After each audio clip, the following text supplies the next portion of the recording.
What's up, everyone? It is your girl Beauty 87 here, aka Grace, and today we're gonna get into the new Milk Makeup Polar Eclipse Mattifying and Blurring Setting Spray. It retails for $38. I went up to my Sephora and grabbed it today with the quickness because they let me. So we gonna try it out and see how it goes, girl. It is a weightless, alcohol-free matte setting spray that locks on makeup for up to 16 hours. Helps blur pores, control shine for a soft, focused finish. It has lentil extract, control shine, niacinamide, and pore blurring microspheres. Minimize the look of pores and fine lines. And Biotic, I think that's how you say it. Helps smooth skin's texture. This oil-free setting spray is made with oil-based lentil extract to control shine, plus niacinamide and baroque chal, I think that's how you say it, to help minimize the look of pores.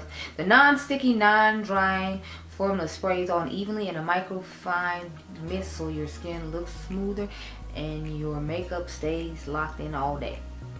And it's the cleanest Sephora brand. So, like I said, it retails for $38. They didn't do like they did with the Hydro Grip one, the small one that you could buy a smaller size of it. Because if you all remember, I did that with the primer because I wasn't sure how I felt about it, but I had to get the big size of this, which is okay because summer is coming, and you know, if it works well, then I'll be fine with having it because I'll have to use it all summer long on my face. But so this is the container. It's just a nice sleek black container. When I first heard the description of this, it made me think of a couple of setting sprays that are supposed to be like, you know, blurring setting sprays, or like, you know, minimize, make your pores look minimized and whatnot. I thought of the Makeup Forever one. It's called, I think it's called Light Velvet. And then of course I thought of the one the late great Mel Thompson talked about, which is the Hourglass one. I forgot the name of the Hourglass one, but they have like a, I think it's Soft Veil Focus or something like that, setting spray that's supposed to, like, you know, be a finishing spray that's supposed to blur the skin, if you will. So that's what I first thought of when I thought of these. Now I don't have those on hand with me, but I use that one like every day. The Hourglass one, I'm just trying to use it up so that way I don't have to be bothered anymore, because it's like I don't feel like it did too much of anything for me personally. It's one of the sprays I use in between. Like I told you, I use 3 setting sprays now, so I just use 3 because I have lots of sprays. But let's see how the spray on this is while I'm just sitting here talking to you all.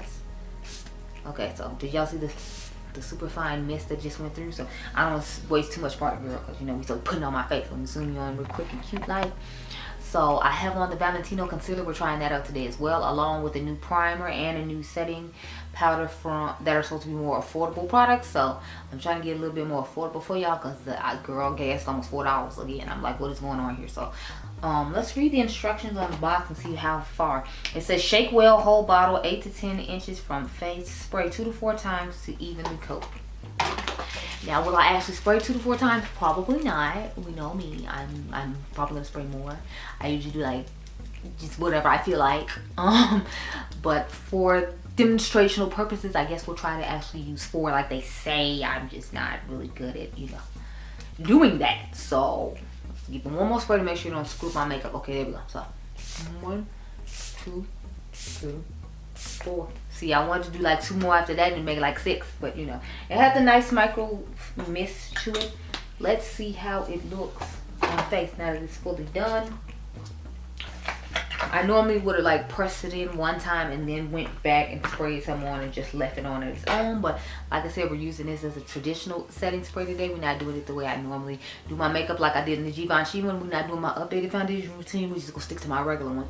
So I used the hydrating one to push in all the powder on the face before we got to this point on the video. But let's get into it now, girl. So I don't really see anywhere where it blurred anything, and the primer I was supposed to put on was supposed to have blurred too, and I don't feel like it blurred either. So I was like, I don't feel like anything was blurred in my personal opinion. Like my skin just looks normal. So maybe I didn't spray close enough. I thought I did the 8 to 10 inches like they said though, so maybe I need to spray more, maybe I need to press it in, I don't know, but I don't see anything blurring about it. My face does feel like it's mattified though, so I'll definitely say the mattifying claim is there. Blurring, not so much. Now maybe I need to wait a few minutes for it to sink into the skin, and then I'll feel like it feels more blurred, but right now she's not giving blurred. I don't know what she's giving, but she's not giving me blurred, so there's that. Anyway, I will check in with you all a little bit later to see how the face is holding up, and I'll talk to you later, girl. Okay, y'all, so I have returned. And this is what the face is looking like with the setting spray and the primer and concealer and the setting powder, because those are all the lovely things I put on my face. It is about 10 o'clock. If y'all remember, I put this stuff on about 1 something, so I figured it was close enough time because we're at the 8-hour mark. Let me look at my face and see how it's looking. I did look, but like I didn't look closely. It's like I walked past the mirror to go get a battery because I had to change the battery out from the last video I filmed about why you don't need something. You'll see which palette it is coming soon. I'm gonna try to make sure that one goes up Monday, but I figure you want these new releases over the weekend to decide if you want to go to the store over the weekend and pick them up. So the weird part is I feel like it looks oily in some places but not in others. Like all in this area is oily, so I don't know if I didn't spray enough to this side and that's why it looks oily over here, because over here it's way less oily than it is on this side. I don't understand that at all. It's like literally just this part right here that's oily. Sorry, everything else is fine. So I'm wondering if I do my normal routine of the way I do the setting spray technique with this setting spray as opposed to an extra other setting spray, if it'll work out better for me. But like I said, I didn't see any blurring. I still don't see any blurring, so the blurring thing, I don't know if I'm necessarily like agreeing with that, but it definitely did a good job of mattifying, because I actually went out places. Like I went to Target and I had on a mask, and I went to I went to Target with the makeup on. The first Target I went to, I didn't have the makeup on because I hadn't picked up the setting spray yet and the concealer and all that, but I went to Target and, you know, picked up all these lovely things.